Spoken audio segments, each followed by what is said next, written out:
இது முக்கியமான இந்த விவாதம் நடைபெறுகின்ற போது ஒரு சின்ன விஷயத்தை நான் கிளாரிஃபை பண்ண வேண்டும். நேற்று நான் பேசிய பேச்சிலே சவுதி அரேபியாவிலே அமெரிக்காவுடைய இராணுவ தளங்கள் இருப்பதாக அவர்களை வெளியேற்ற வேண்டும் என்று நான் பேசியதாக ஒரு செய்தி பல ஊடகங்களிலே அதாவது பிழையாக சொல்லப்பட்டதனால் அதை திருத்த வேண்டிய பொறுப்பு இருக்கிறது. சவுதி அரேபியா நாடு இலங்கையை பொறுத்த வரையிலே எல்லா கட்டங்களிலும் அது சுனாமியாக இருக்கலாம், அதன் பிறகுள்ள காலமாக இருக்கலாம், அதன் முன்னைய யுத்த காலமாக இருக்கலாம், எல்லா காலத்திலும் சவுதி அரேபியா இலங்கைக்கு உதவி செய்த ஒரு நாடு. அதே போல் எங்களுடைய புனித கௌபா அந்த நாட்டிலே தான் இருக்கிறது. எனவே அவர்கள் செய்த உதவியை அது நாட்டுக்கு, அரசாங்கத்துக்கு, சமூகத்துக்கு தான் இருக்கிறது. எனவே அவர்கள் செய்த உதவியை அது நாட்டுக்கு, அரசாங்கத்துக்கு, சமூகத்துக்கு என்று எல்லா வகையிலும் உதவி செய்தவர்கள். எனவே அவ்வாறான ஒரு பிழையான செய்தியை நான் இங்கே சொல்லவும் இல்லை.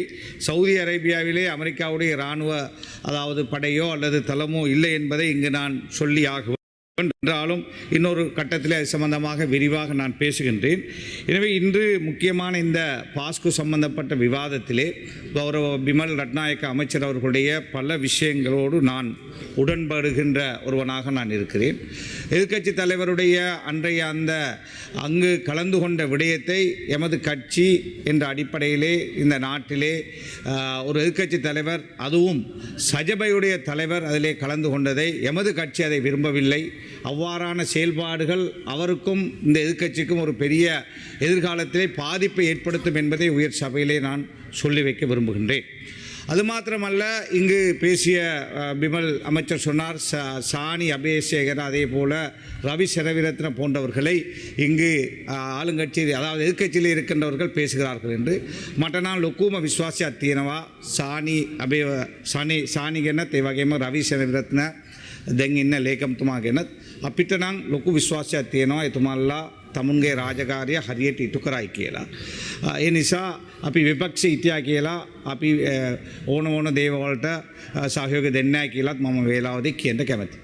அதே போல் இந்த பாதிப்பு விஷயத்திலே அதிகமாக பாதிக்கப்பட்டவர்கள் கத்தோலிக்க மக்கள் பல உயிர்களை பலி கொடுத்தார்கள். அதே போல் சமாந்தரமாக முஸ்லீம் சமூகமும் பெரிய அளவிலே பாதிக்கப்பட்டிருக்கிறது. எனவே இன்று ஜேவிபி இந்த கொலையை செய்தது போல காட்டுவதற்காக புத்தகம் எழுவதை நாங்கள் பார்க்கிறோம்.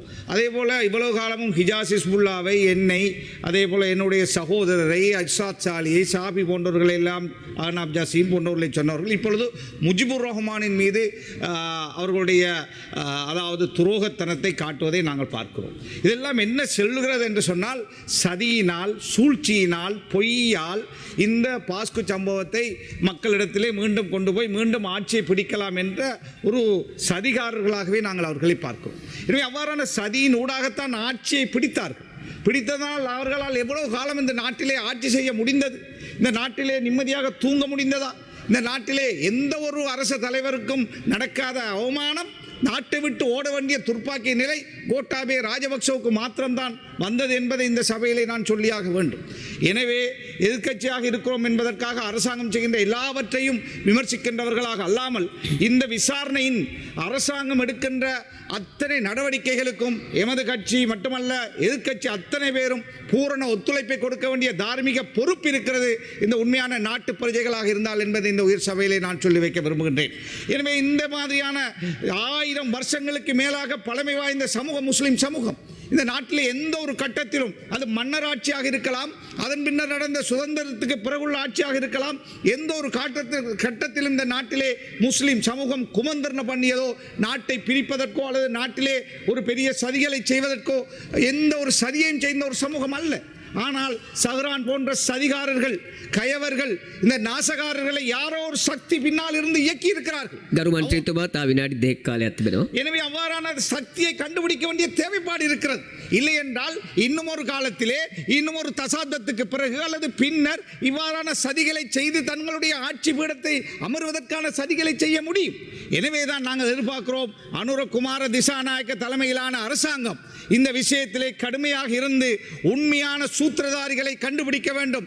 பாதிக்கப்பட்ட கத்தோலிக்க மக்களுக்கு நஷ்டஈடு கொடுக்க போவதாக கேள்விப்பட்டோம். நிச்சயமாக கொடுங்கள்.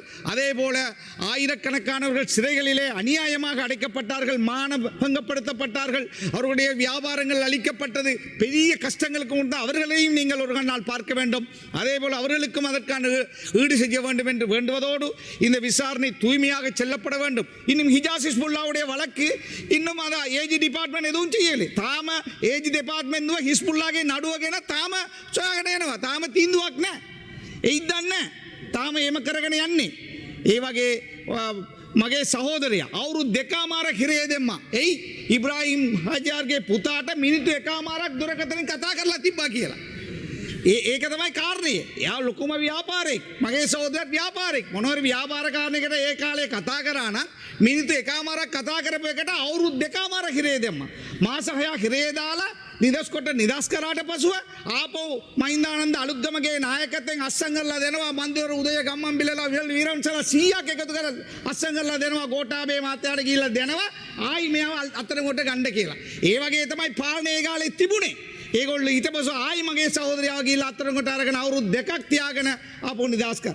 ඒ වගේ ජරාව වැඩ කරා මේ ரட்டேன் நீ பாஸ்டோ பாவிச்சு கரா எங்களுடைய மார்க்கத்தில் நாங்கள் அல்லாவை நம்புகின்றவர்கள்.